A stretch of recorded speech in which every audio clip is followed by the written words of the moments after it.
আজ আপনি আপনার সেই হাজবেন্ডের অফিসেই চাকরি খুঁজতে এসেছেন। কি বলছো তুমি? রিয়াজ এত বড় হয়ে গেছে, এত বড় কোম্পানির মালিক, আর তুমি তুমি আমার মেয়ে। Excuse me, stop, calm down. মেয়ে কামি? Yes, come in.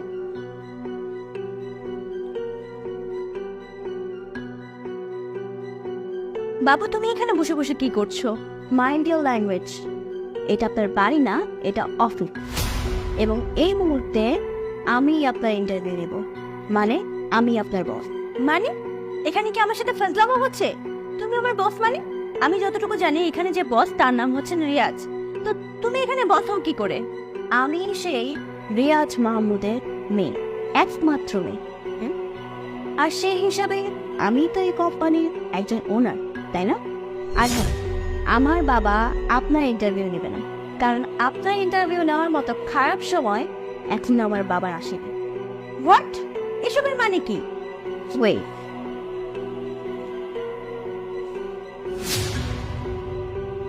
এটা হচ্ছে আমার বাবা এবং তার পাশে আমি। আশা করি আপনি বুঝতে পেরেছেন। আপনাকে আর কোনো কিছু বলার প্রয়োজন নেই। এটা তো রিয়াজ, আমার হাজবেন্ড। না, এটা আপনার এক্স হাজব্যান্ড, যাকে আপনি ছেড়ে চলে গিয়েছিলেন। এবং আমি আপনার সেই সন্তান, যে দুধের বাচ্চাটাকে রেখে আপনি আপনার নতুন জীবনের উদ্দেশ্যে বেরিয়েছিলেন। আপনি একটা কথা কি খেয়াল করেছেন? আপনার ভাগ্যটা আপনি দেখুন, আজ আপনি আপনার সেই হাজব্যান্ডের অফিসেই চাকরি খুঁজতে এসেছেন। বাহ, কি বলছো তুমি? রিয়াজ এত বড় হয়ে গেছে, এত বড় কোম্পানির মালিক, আর তুমি তুমি আমার মেয়ে। Excuse me, stop, calm down. জানেন আজকে আমার বাবা নিজে না এসে কেন আমাকে এখানে পাঠিয়েছে? কেন? মা, তুমি তো আমার জীবনের সব ঘটনাই জানো। হয়তো আমার কাছ থেকে শুনেছো, নয়তো পাড়া প্রতিবেশীর কাছ থেকে শুনেছো। সবচেয়ে বড় কথা হচ্ছে তুমি সব কথাই জানো। বাবা, কি হয়েছে বলো তো? তুমি হঠাৎ করে এই কথাগুলো কেন আমাকে বলছো? আসলে আমি কখনো চাইনি যে তুমি তোমার মাকে না চিনে থাকো। আমি সবসময় চেয়েছি তুমি তোমার মাকে চেনো, তার সম্পর্কে জানো। তুমি তোমার মায়ের ছবি দেখেছো, আশা করি বাস্তবে দেখলেও চিনতে পারবে। বাবা, তুমি হঠাৎ করে মহিলার কথা কেন বলছো বলো তো?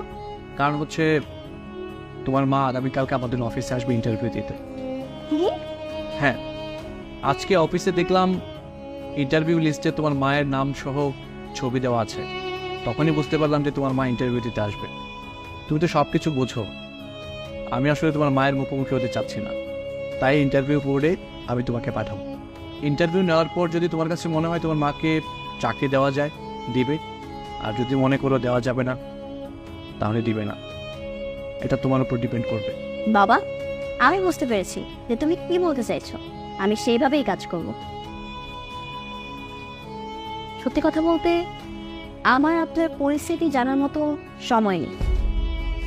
আপনি যতই ভালো বা খারাপ পরিস্থিতিতে থাকেন না কেন, আমি আপনার একটা কথাও শুনবো না।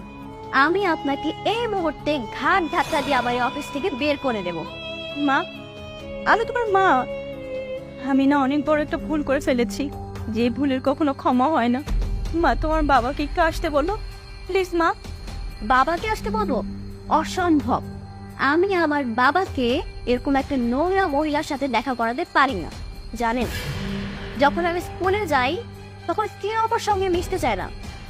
এই কারণ আমার মা নাকি খারাপ। রাস্তা দিয়ে হেঁটে গেলে যেই আমাকে দেখুক না কেন, সেই শুধু বলে ওই যে সেই বাচ্চা, যেই বাচ্চার মা বাচ্চার জন্মের পরে বাচ্চাটাকে ফেলে দিয়ে চলে গেছে। আমি চাই না আপনার সেই অভিশপ্ত নিঃশ্বাস আমার উপরে পড়ুক। সুতরাং আপনি এখান থেকে এক্ষুনি চলে যাবেন, এক্ষুনি। আমি আর একটা কথা আপনার সাথে বাড়াতে যাচ্ছি না, আন্ডারস্ট্যান্ড? মা, আমার কথাটা একবার শোনো প্লিজ। আমি জেনে বুঝে কোনো ভুল করিনি। আমি তো আমার কিছু জানার নেই। আপনি আর আসতে পারেন, আপনি প্লিজ যান এখান থেকে, প্লিজ। আমি আর আপনার একটা কথাও শুনতে চাই না, যান এখান থেকে। আপনি কি যাবেন নাকি আমি দাঁড়াতে রাখবো? আজকের এই পরিস্থিতি আমার দোষেই তৈরি হয়েছে।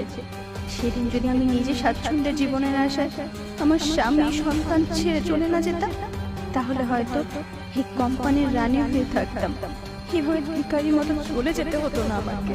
কি ব্যাপার, আমি বললাম না আপনাকে এখান থেকে চলে যেতে? চলে যান এখান থেকে, চলে যান, উঠুন।